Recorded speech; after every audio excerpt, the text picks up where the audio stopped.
pôde acompanhar as minhas redes sociais, uma semana atrás eu tive uma grande oportunidade. Uma grande oportunidade que foi passar 7 dias num barco no meio da Amazônia. Quem acompanha minhas redes sociais pode ter visto alguns stories. Aquilo ali não foi feito em tempo real, tá? Eu filmei tudo que eu podia, depois quando eu consegui uma internet eu comecei a postar em sequência. E o que eu gostaria de compartilhar com vocês hoje foi o que durante toda a viagem Deus falou comigo. Desde o início que eu entrei no barco, até o último dia que eu saí, até hoje, Deus tem falado comigo, é isso que eu gostaria de compartilhar com vocês. Eu já tive algumas experiências missionárias antes. Eu passei um ano não, foram 8 meses e pouquinho, quase 9 meses no Nepal, fazendo um projeto de plantação de igreja lá. Depois eu tive a oportunidade de ir para Angola em 2019,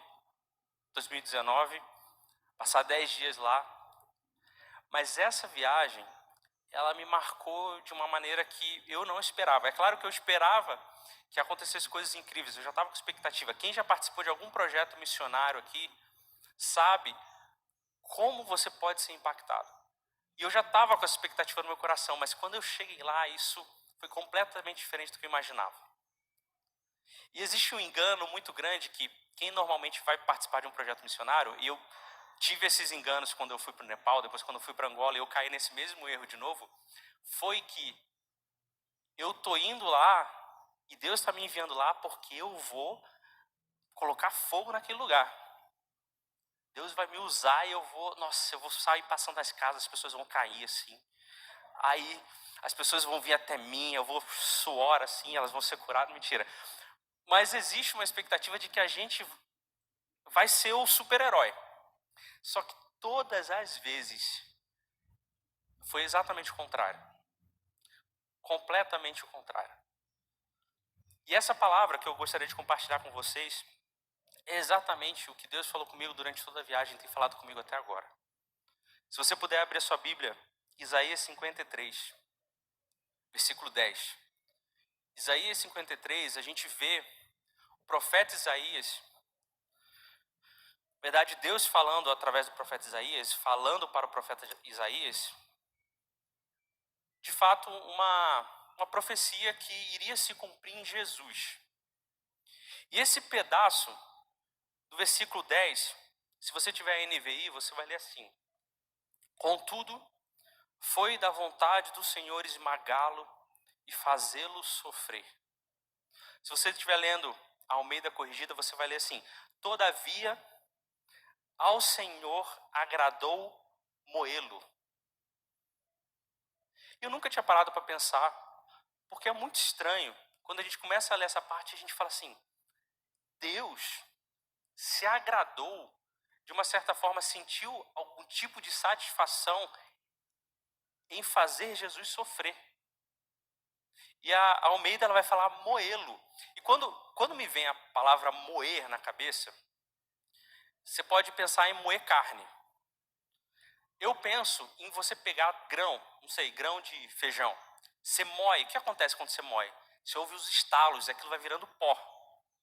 Então, quando Isaías fala, através de Deus, Deus está falando, olha, eu agradei em moê-lo, eu me agradei em fazer Jesus virar pó, em fazer ele sofrer e quebrar ele até que ele virasse pó, ou então se você pensar em um moedor de carne, até ele virar uma carne moída, não sei. E é muito estranho porque a gente fala, cara, como que Deus pode ter se agradado de uma coisa dessa? Como assim? E essa foi a mensagem que ficou na minha cabeça durante toda a viagem. Eu quero falar com vocês alguns minutinhos sobre isso, depois eu vou mostrar algumas fotos e alguns vídeos da imagem para vocês verem.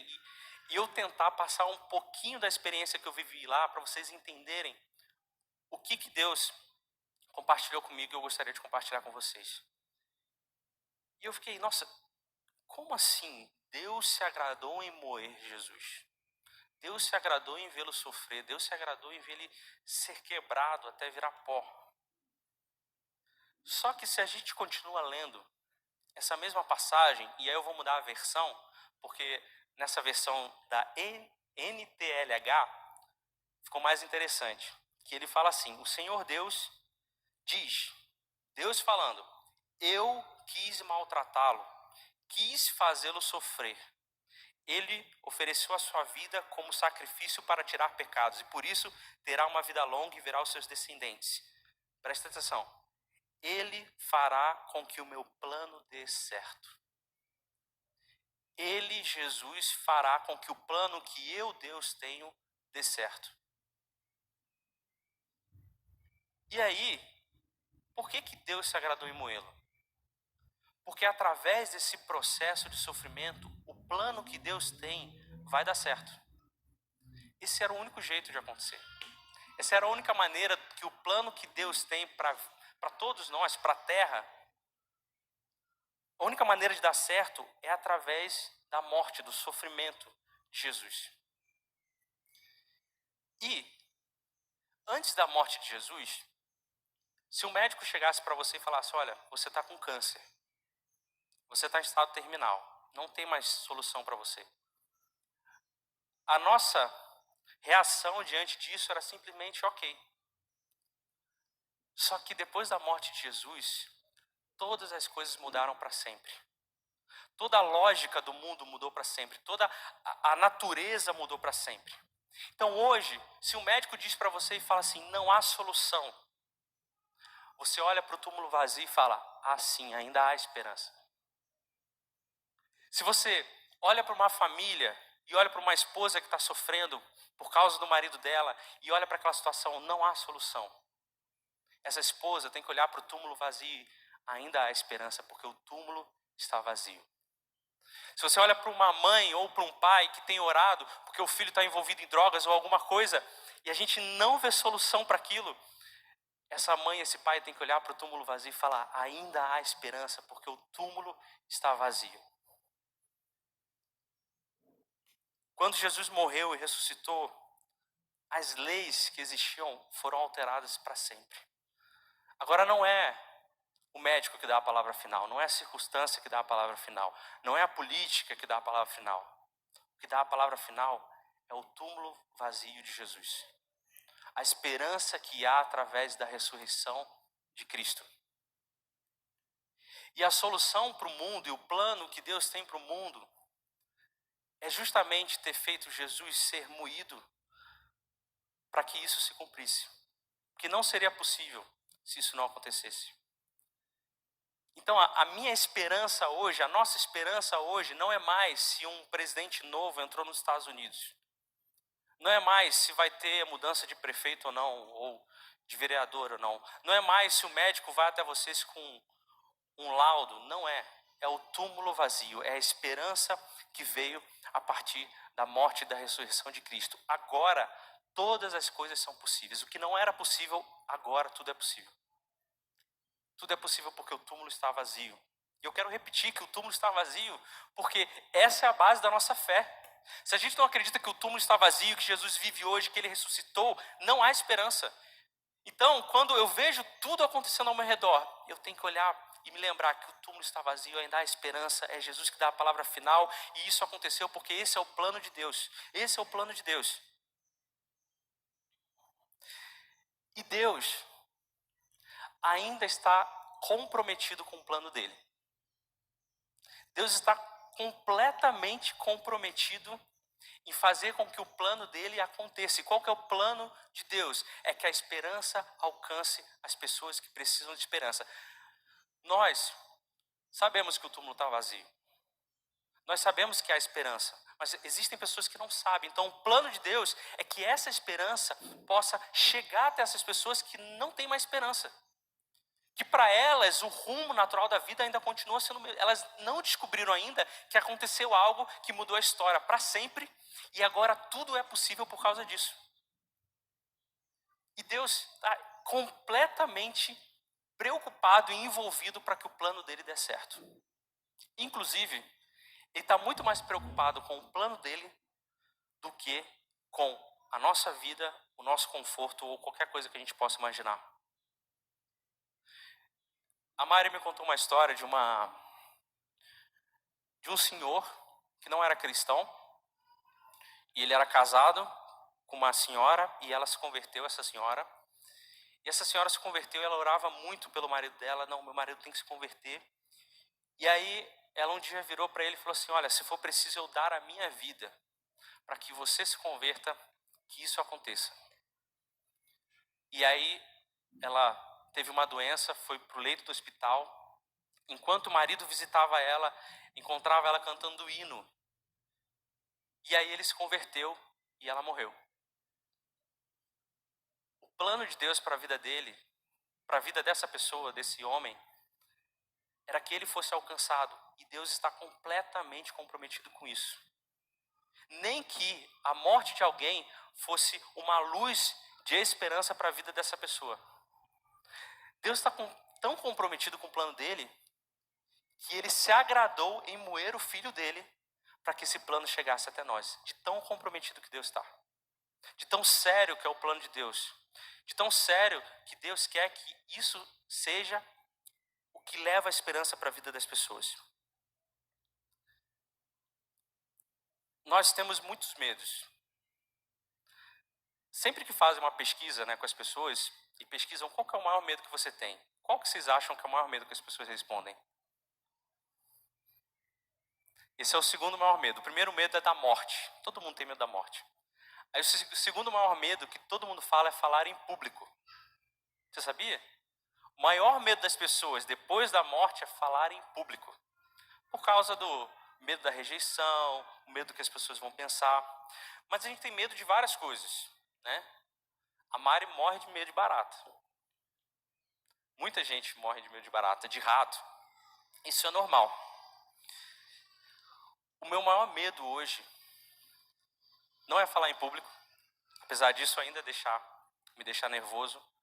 O meu maior medo é chegar no final da minha vida e descobrir que eu não vivi o plano que Deus tinha para minha vida e me arrepender de toda uma vida que eu vivi.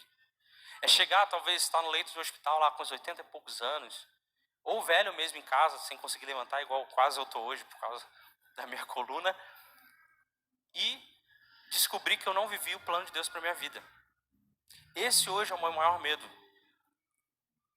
Nós encontramos uma pessoa hoje que falou isso. Ela falou, eu sinto um vazio no meu coração porque eu não vivi aquilo que eu sonhei viver com Deus.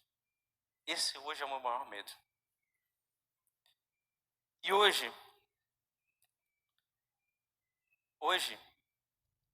eu quero compartilhar com vocês, e eu vou começar a mostrar algumas fotos aqui, do que eu passei na viagem, que fez com que eu revesse toda a minha vida, e que eu ficasse na minha mente sobre o que significa ser moído por Deus. Porque através de Jesus, Deus levou e tem levado a esperança para as pessoas. E através das nossas vidas, Deus quer levar a esperança para a vida de pessoas, nem que a gente precise ser moído para isso. Deus está muito mais preocupado com a esperança que Ele quer levar, como eu falei, do que o nosso conforto, do que a nossa própria vida. E quando eu estava nessa viagem, eu me deparei com pessoas assim, que estão vivendo isso aqui que eu estou falando, e foi para mim constrangedor e completamente confrontante. Eu fiquei perdido, eu fiquei sem chão, eu falei, cara, as pessoas estão levando a sério isso. Tem gente levando a sério mesmo. E aí eu ficava olhando para a minha vida e eu falo, cara, o que eu tenho vivido? Será que eu vou ser aquela pessoa que vou chegar no final da minha vida e falar, cara, eu não vivi o plano de Deus para mim. O plano de Deus de levar a esperança, o plano de Deus de ir até pessoas, nem que eu precisasse ser moído, nem que eu precisasse sofrer. Será que eu estou levando o plano de Deus para minha vida? Calma aí que eu tenho que ligar aqui, agora foi. A viagem começou quando a gente chegou nesse barco.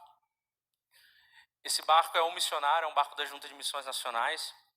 E eu tinha um medo, eu falei, cara, eu vou enjoar. Você imagina, ficar 7 dias no rio. Mas esse barco não balançava justamente porque ele é uma balsa.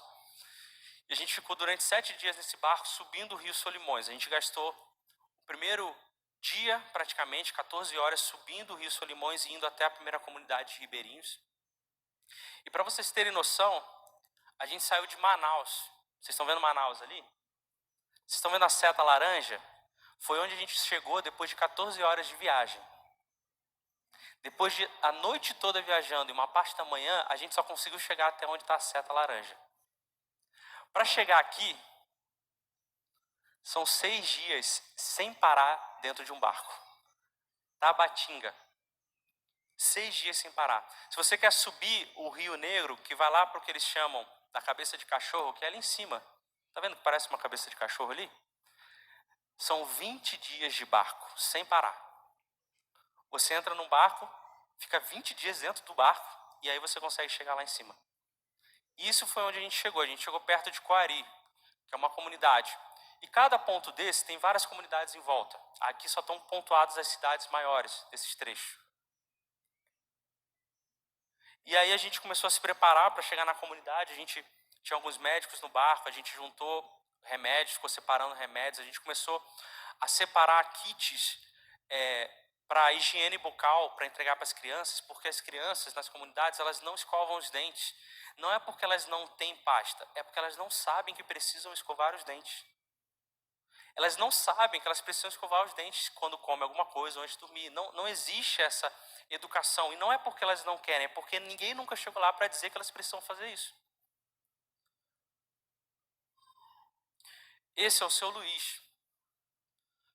O nosso barco, ele estava indo para a comunidade e ele ficou preso num banco de areia porque o rio estava abaixo. E a gente meio que ficou preso ali, a gente não conseguia sair. E aí o seu Luiz morava numa casa bem do nosso lado, naquelas casas flutuantes, quando o rio sobe, desce, a casa sobe e desce junto. E ele veio nos ajudar numa canoa. E nessa, um dos pastores estava no barco, começou a conversar com ele e seu Luiz não conhecia Jesus. E ele falou de Jesus para ele, aí seu Luiz aceitou Jesus. E é isso aqui, ele tomando um café com a gente, conversando as histórias que ele viveu durante a vida dele. E só história assim que é loucura, é de filme. Ele falava de cobra gigante, de jacaré, só coisa de peixe gigante, peixe de sei lá quantos quilos. E o seu Luiz, morando ali, a casa dele dá até para ver ali, debaixo do braço ali do Adriano, que é um pastor lá. O pastor local estava com a gente no barco e ele foi visitar a casa do seu Luiz. E agora, nesse momento, já existe uma programação de visitar toda semana a casa do seu Luiz para ler a Bíblia com ele e com a família dele que nunca tinham ouvido falar de Jesus. Aqui começa o momento onde essa palavra que eu compartilhei com vocês começou a martelar na minha mente. Que para que Deus cumpra o que Ele tem para a minha vida, de eu levar a esperança para as pessoas, pode ser que Ele queira me moer. E essas duas meninas que estão no centro, o nome de uma delas é Ana Flávia e a outra Janaína. Essas meninas, a Ana Flávia é aqui da minha direita e a Janaína da esquerda. A Ana Flávia tem 24 anos, a Janaína tem 19. Quando essas meninas subiram no barco, a impressão que eu tive, que foi a mesma de todo mundo que estava à volta, eu falei, cara, o que essas duas meninas estão fazendo aqui no meio do mato? O que elas estão fazendo aqui? E olha, elas são baixinhas, ali não dá para ver, mas elas são bem baixinhas assim. E elas passam um sinal, entendam o que eu quero dizer, de muita fragilidade. E eu fiquei olhando e falei, cara, o que essas meninas estão fazendo aqui, cara? E elas contaram um pouquinho da história delas. E começou a passar na minha cabeça e falar, cara, essas meninas podiam estar fazendo faculdade, podiam estar arrumando emprego, podiam estar casando, podiam estar fazendo família, podiam estar fazendo um monte de coisa que a gente entende que é o caminho natural, mas não, elas estão aqui. E aí, a cena mais impactante foi quando no meio da noite, no meio do Rio Solimões, escuro, breu total, elas entraram nesse potezinho e desapareceram na escuridão, porque elas tinham que ir para uma outra comunidade onde elas moravam. Aí meu primeiro pensamento foi, cara, se eu tivesse filha, eu nunca deixaria minha filha fazer isso. Tá maluco? Esse rio, gente, tem jacaré, tem piranha, tem um monte de coisa. E ó, sumiram na escuridão. E desapareceram. E foram seguindo o rio acima. Você imagina, Yuri, a Clara com 19 anos fazendo isso aí? Cara, quando eu olhei isso começou a me confrontar, porque eu falei assim, cara, elas estão longe da família, sem poder construir a vida delas de uma certa maneira profissional, sem ter energia, sem ter internet. Elas decidiram, por livre e espontânea vontade, serem moídas, porque para mim, você abrir mão de conforto, que eu entendo como ter uma casa, uma cama, ar-condicionado, carro, isso são confortos e não tem nada de errado nisso. Mas elas decidiram, por livre e espontânea vontade, abrir mão disso, por quê? Porque elas falaram, Deus tem um plano. Deus tem um plano. E eu quero que esse plano se cumpra através de mim, que é levar a esperança para essas pessoas que não conhecem a Ele. Nem que eu precise ser moída. Nem que eu precise sofrer até um certo ponto. Essa é a comunidade que a gente chegou no dia seguinte. Se chama Comunidade Ubim. E essa comunidade, essa é a vista dela. Normalmente ela fica assim. Aquele lugar que a gente está pisando aqui, ó, esse gramado, normalmente ele fica assim, ó, cheio. E aí as casas, você tem que ou passar por cima das madeiras ou subir nas canoas para ir para uma casa e outra. Só que a gente estava na época do Rio Baixo. Isso aí são a gente fazendo os atendimentos médicos para as crianças e odontológicos para as crianças. Porque nem governo, nem nada vai até lá. Nenhum político, nenhuma campanha, ninguém chega até esses locais. E eu estou falando, vocês viram como a gente estava perto de Manaus. Estava pertinho. Essas comunidades já não recebem esse tipo de apoio.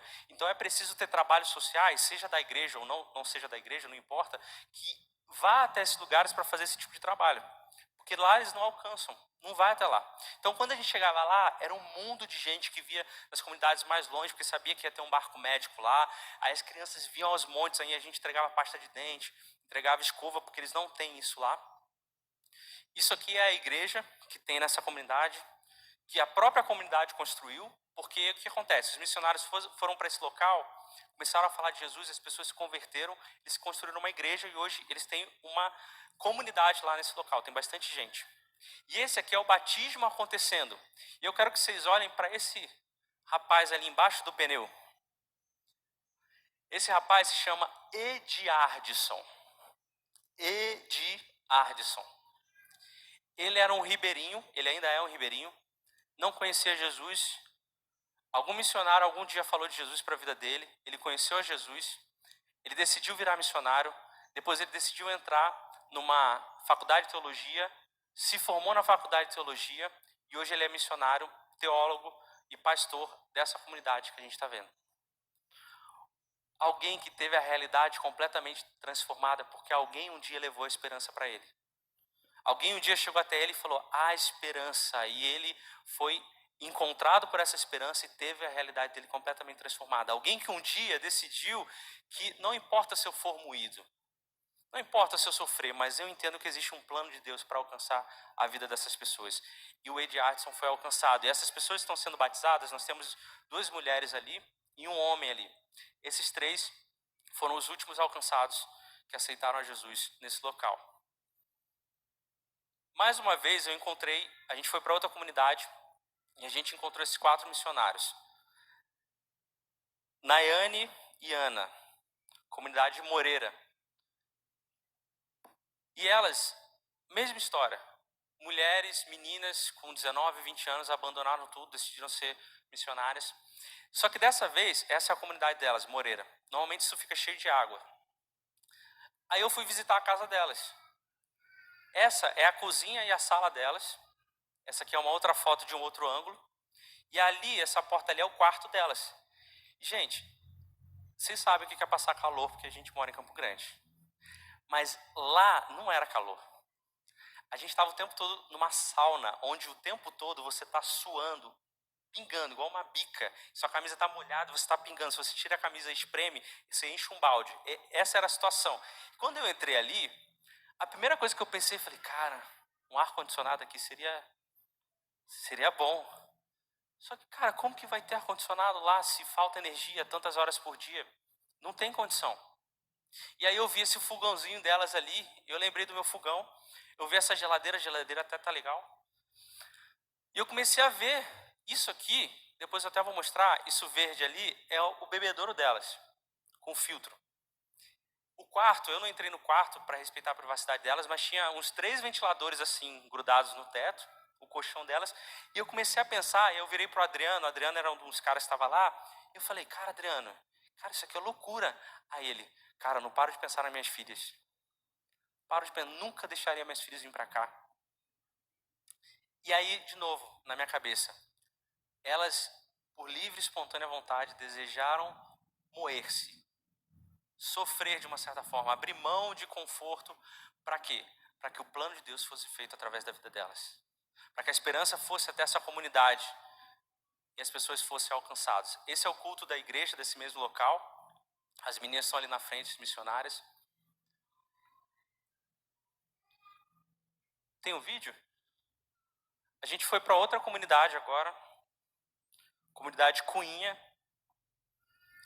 Aí essa é a casa das missionárias que eu filmei lá também. Mesma situação. Esse é o quarto delas, essa é a sala delas, essa geladeira doada, tá? Não é delas. Aí isso aí são os pastores que estavam na viagem. E eu fui registrando para mostrar um pouquinho. Esse aí é o banheiro delas. Essa é a parte de trás. Aquela caixa d'água ali é a água do rio, que é onde elas pegam, enchem a caixa d'água, depois da caixa d'água elas colocam no filtro, que vai aparecer. Aí, ó, esse filtro delas. Elas põem a água aí dentro. Esse ali que é o filtro, esse azulzinho ali embaixo, que ela está mostrando. Isso é um filtro americano que tem nos Estados Unidos que filtra quase toda a água, elas ainda têm que botar cloro, e é aí que elas bebem a água. E elas tomam banho, não só elas, mas todos os outros missionários, de canequinha, sabe? De canequinha de negócio.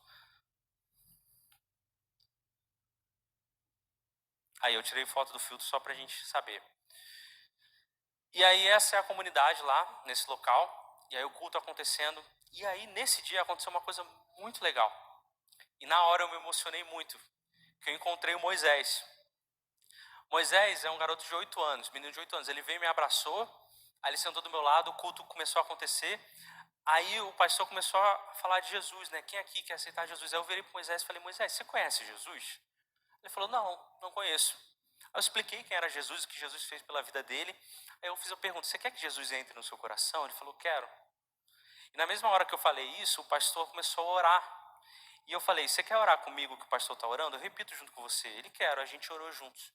Aí quando o pastor chamou lá na frente aquelas pessoas que tinham aceitado Jesus, ele foi lá na frente todo feliz. Acho que tem até na próxima foto. Não tem. Ele foi lá todo feliz. Um menino de 8 anos, no qual a realidade foi transformada de uma vez por todas. Por quê? Porque a esperança chegou até ele. Isso aqui é o batismo acontecendo. Esse rapaz que está sendo batizado, ele é o filho da líder da comunidade. A líder da comunidade é uma senhorinha, Dona Cota, e essas missionárias conseguiram alcançar o filho dela. O próximo passo é alcançar ela, porque se você alcança o líder da comunidade, estrategicamente é bom, porque aí você pode trabalhar melhor na comunidade, fazendo projetos, fazendo trabalhos. Então elas conseguiram alcançar a vida deles e a vida dele, e ele estava sendo batizado aqui. Essas duas são as missionárias, os dois da ponta são os pastores e o rapaz ali com a blusa é o que foi batizado. Esses dois missionários é o André e a Germana, eles são casados. E eu estava ouvindo um pouquinho da história deles. Eles eram dentistas lá em São Paulo, tinha uma clínica com vários outros dentistas, eles eram os chefes dessa clínica. E eles, há 7 anos atrás, eles foram nessa viagem, na mesma viagem que a gente foi, e eles começaram a ir. Aí depois de 2 anos, eles viraram para o pastor Samuel, que é o pastor que é líder dessa viagem, e falaram assim, pastor, a gente quer abrir mão de tudo que a gente tem. De tudo. Da clínica, do dinheiro que a gente recebe, de toda a profissão que nós temos para viver como missionários nesse local. E eles abriram mão de tudo. E olha, eles não venderam a clínica não, eles doaram a clínica para os outros médicos. Falaram, a gente não quer nada, só fica com vocês, a gente está abrindo mão de tudo, a gente vai lá para o meio do Amazonas e vai ser missionário naquele local. E hoje eles são os coordenadores desse projeto. Esse é o pastor José, que é o comandante do barco. Mesma história. Ele estava contando a história dele e ele falou assim, eu ganhava bem, eu tinha minha família, até um dia que eu fui alcançado por Jesus, eu percebi que existia um plano que precisava ser cumprido e eu queria fazer parte desse plano. Então eu larguei tudo que eu tinha em Manaus. Eu vim para esse barco, hoje eu sou comandante do barco, eu fico nessas viagens junto com a minha família, sendo missionário nesse barco, levando os missionários para os outros lugares. Esse dia, já estava caminhando para o final, a gente foi visitar uma comunidade, que para chegar na comunidade a gente ficou 2h30 nesse barco. 2h30 sentado no barco, indo até a comunidade. Na ida, a gente encontrou essa senhora. Essa senhora, ela quando a gente parou na casa dela, porque a gente descobriu que ela precisava de atendimento, esse é o Dr. Jardel, eu tirei essa foto e a gente estava conversando, e essa senhora, ela falou que ela nunca tinha feito aniversário, porque ela não sabia o dia que ela nasceu. Tinha registro, mas ela não sabia onde estava. Estava em algum lugar. Ela nunca tinha feito uma festa de aniversário, ela nunca tinha comemorado, e ela não sabia nem a idade dela. Aí o Dr. Jardel pegou um bolinho que tinha ali, botou uma velhinha, acendeu a luz e cantou parabéns para ela, pela primeira vez na vida. Uma senhorinha que deve ter uns 80 e poucos anos. Pela primeira vez na vida, alguém cantou parabéns para ela, que ela nunca tinha vivido isso. E aí quando eu via isso acontecendo, eu vi essa história, eu falei, cara, isso foi um ato muito simples, mas a realidade dessa senhora foi transformada para sempre. Aí a gente chegou na comunidade, é assim que eles ganham dinheiro, muitas vezes fazendo farinha de mandioca. E aí esse culto, e essas 3 pessoas da ponta é um casal. Eles foram missionários, se conheceram no campo, casaram no campo, e hoje eles continuam sendo missionários. E aí, esse dia, quando eu comecei a conversar com a Nívia, é o Fabiano e a Nívia, quando eu comecei a conversar com a Nívia, eu comecei a fazer um monte de pergunta para ela. Falei, mas como que é e tal? Enquanto ela falava, eu só pensava em mim e na Mari. Não que a gente vá para lá, tá, gente? Mas eu pensava, cara, imagina se fosse eu e a Mari, eu me colocando no local deles.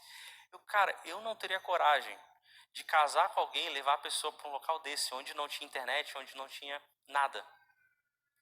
E eles falando da vida que eles tinham lá, de uma forma tão feliz que eu ficava constrangido. E muitas vezes, enquanto eles falavam, eu me emocionava, só que, né, não queria aparentar, mas eles contavam e eu ficava, cara, sabe conversa de maluco? Vocês já conversaram com alguém que é meio maluco? Que não faz sentido? Era isso, cara. Eles falando pra mim, olhando assim, cara, isso que vocês estão falando não faz o menor sentido. Mas ao mesmo tempo faz todo sentido para quem entendeu que existe um plano de Deus a ser cumprido e deseja fazer parte desse plano para levar a esperança para as pessoas. Mas para mim, eu ouvindo eles falando, eu falo, cara, esse pessoal tá maluco, cara, tá maluco. E aí, eu conversando com a Nívia, ela falou, não, graças a Deus, o primo do Fabiano deu um ar-condicionado pra gente. De vez em quando, um dia ou outro, a gente vai lá à tarde, liga um pouquinho pra gente conseguir descansar, porque faz muito calor. Só que o problema é que como a casa é de madeira, ela contando, como a casa é de madeira, não fica frio. A gente pegou TNT, envolveu as paredes todas, aí dá pra segurar um pouquinho, e a gente liga de vez em quando à tarde, porque a energia é muito cara. Mas tem sido muito bom pra gente. Aí eu fui visitar a casa deles, e eu ficava o tempo todo pensando na minha casa, no meu ar-condicionado, na minha cama, que eu falo, cara, eu não me preocupo com essas coisas. Esse do meio aqui é o Toninho, Antônio. Ele era o líder do tráfico nessa comunidade. Ele foi alcançado pelo Fabiano, se converteu e hoje, possivelmente, ele que vai assumir essa igreja, para que a Nívia e o Fabiano vá para outra comunidade. Uma realidade que foi transformada, a esperança chegou até a vida dele, porque um casal decidiu moer-se para viver o plano de Deus na vida dessa pessoa. Isso aí a gente voltando para o barco dessa comunidade, aí a volta demorou 3 horas. E aí, no meio do caminho, escureceu. E aí a gente ficou perdido no meio do rio. E o José, o comandante que estava pilotando, eu estava do lado dele, ele perdido, porque o rio baixou e tem vários e vários rios que desembocam no Rio Solimões. Então, todo o rio que a gente passava, que era uma entrada, era igual. E tudo escuro, a gente não via nada. Aí eu fiquei pensando, cara, eu tô aqui. E aí eu lembrei daquelas meninas do vídeo que vocês viram. Elas estavam passando pela mesma situação. Eu falei, cara, que loucura, eu tô morrendo de medo. Imagina elas não estavam nem aí.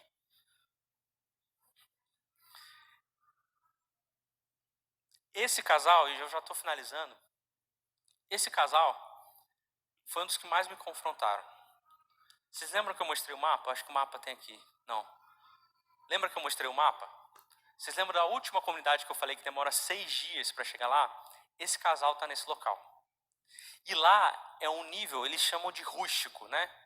Rústico. A comunidade é muito rústica. Quando vocês ouvirem que a comunidade é muito rústica, é que a coisa é tensa. De não ter energia, não ter internet, o banheiro é um buraco no chão, tem bicho tudo qualquer jeito. E eles contando as histórias, eu ficava muito constrangido, porque eles começavam a contar dos desafios que eles estavam passando, só que eles contavam aquilo parecendo que era piada. Para eles era. E a gente ouvindo, a gente fala, conversa de maluco.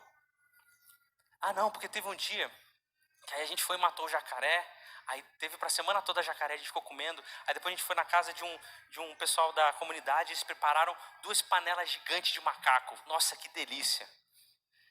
E aí, a gente está numa comunidade onde não tem nada, não tem, mas demora 6 dias para chegar lá. E 6 dias de barco, com um monte de rede. Inclusive hoje eles estão voltando para a comunidade deles, eles mandaram uma foto no grupo, aí tiraram foto do barco que eles vão. Um monte de rede, 1.500 pessoas num barco, 10 banheiros durante 6 dias. E é dormir na rede, é ficar 6 dias no barco até chegar. É dia e noite o barco andando, é sem parar. E eles contando numa felicidade, e eu lembrando de mim e da Mari. Eu falo, cara, se eu levo a Mari para um lugar desse, eu apanho, certeza. Eu fiquei preocupado, porque eu olhava para eles como casal, e eu falo, cara, como que pode ser viver assim?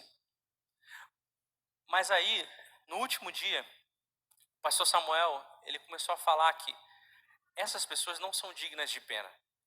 Essas pessoas que falaram, contaram o testemunho delas, elas não são dignas de penas, ao contrário. Elas estão vivendo uma honra muito grande, porque elas estão participando do plano de Deus nesse local. Elas estão vivendo o plano de Deus para essas pessoas que não são alcançadas. Só para vocês terem noção, hoje nós temos 37 mil comunidades ribeirinhas no Amazonas. Dessas 37 mil, 10 mil são não alcançadas. Essas comunidades variam entre 500 até 5 mil pessoas. 10 mil comunidades não alcançadas. Sabe quantas dessas comunidades têm missionários? 137. 137 comunidades de 10 mil comunidades. Quando nós conversávamos com eles falavam que, é claro que eles precisam de dinheiro, de investimento, de tudo isso, de oração, mas muito mais do que isso, eles precisam de pessoas que desejam voluntariamente serem moídas para que o plano de Deus se cumpra. Só para finalizar, esse é o mapa. E as setinhas que vocês estão vendo é onde tem presença missionária no Amazonas. Isso é hoje. O plano é que seja assim. Daqui a alguns anos. Isso foi o que eles falaram para a gente. Durante toda a viagem, eu olhava para essas pessoas e eu falo, pessoas que voluntariamente, assim como Jesus, decidiram serem moídas, decidiram sofrer, decidiram abdicar, decidiram abrir mão para cumprir o plano de Deus, que é levar a esperança e transformar realidades. E o que eu estou dizendo aqui, gente, não é que vocês têm que ir para o Ribeirinhos, não, tá? A não ser que você queira. O que eu estou dizendo é que muitas vezes nós abrimos mão de viver o plano de Deus para a nossa vida, seja ele qual for, seja ir para o Ribeirinhos ou não, porque nós temos medo de ser moídos. Nós temos medo de abrir mão do nosso conforto. Existem pessoas aqui que eu sei que estão vivendo o plano de Deus para a sua vida exatamente onde estão. Da sua profissão, alcançando pessoas dentro da sua área, nas faculdades. Mas eu sei que existem muitas pessoas, assim como muitas vezes eu, fica com medo porque é sério que eu vou precisar ir para esse local? É sério que eu vou precisar fazer isso? É sério que eu vou precisar abrir mão disso? É sério que eu vou precisar abdicar dessa coisa para ir lá? Teve um pastor na viagem que ele falou assim, eu não conseguiria vir para cá não, porque eu adoro assistir série. Eu vou vir para um lugar sem internet? Aí eu olhei para ele, né? Claro, pastor, sim. Mas a minha cabeça foi, cara, é disso que Isaías está falando, quando fala que Jesus decidiu ser moído. E através disso o plano de Deus vai ser cumprido. O que Deus tem para a nossa vida é que, se for preciso, a gente tem que estar disposto a ser moído e a sofrer, para que a esperança alcance a vida das pessoas e as realidades sejam transformadas. O meu convite para você hoje não é que você vá para os ribeirinhos. Se você quiser, beleza, essa viagem acontece várias vezes durante o ano 2020 tem várias viagens como essa, todo mundo pode participar, você pode entrar no site da Junta de Missões e se inscrever. O meu convite para você hoje é a gente olhar para o nosso coração e descobrir tudo aquilo que tem nos impedido de viver o plano de Deus para a nossa vida, porque muitas vezes Deus quer que você vá até um local que existe um Moisés, um menininho de 8 anos, e que você seja o agente para transformar a realidade dessa pessoa. Que você seja aquele que vai levar a esperança e participar do plano de Deus para a vida dele. O meu convite para você hoje é que você olhe para a sua vida e talvez descubra aquilo que tem impedido você de viver o que Deus tem para você. Deus vai cumprir o plano dele. A questão é se eu participo disso ou não. Se eu voluntariamente abro mão daquilo que me prende para que eu participe disso. Se existem 10 mil comunidades não alcançadas, com certeza existem pessoas que estão sendo chamadas por Deus, mas não estão indo porque não querem ser moídas. E eu estou falando só do Brasil, fora sertão, fora sul, fora outros países que existem no mundo. O meu convite para você é um convite de você com Deus. Para que você olhe para Deus e fale: Deus, qual que é o seu plano de Deus para a minha vida? Porque hoje o meu maior medo é chegar, quando eu estiver velhinho, e falar: eu não vivi o plano de Deus para a minha vida. E olha, não há nada mais desesperador do que isso. Não há nada mais desesperador do que isso.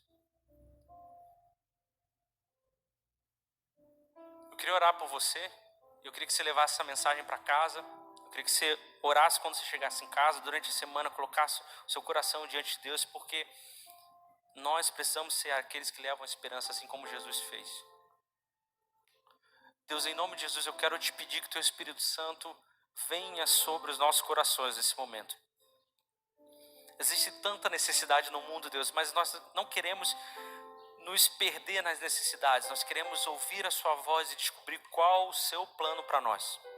Nós sabemos que o Seu plano é levar a esperança, porque o túmulo está vazio. Pessoas que não têm esperança e não sabem disso. O nosso objetivo é levar a esperança para essas pessoas e dizer: existe alguém que morreu por você, que ressuscitou, o túmulo está vazio. Não é mais as leis naturais que ditam o que acontece com você, mas é o que foi feito na cruz. Então existe esperança para você. Esse é o nosso trabalho.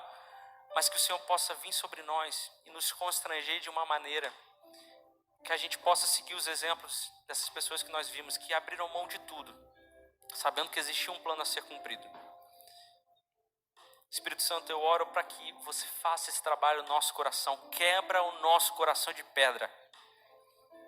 Quebra o nosso coração frio.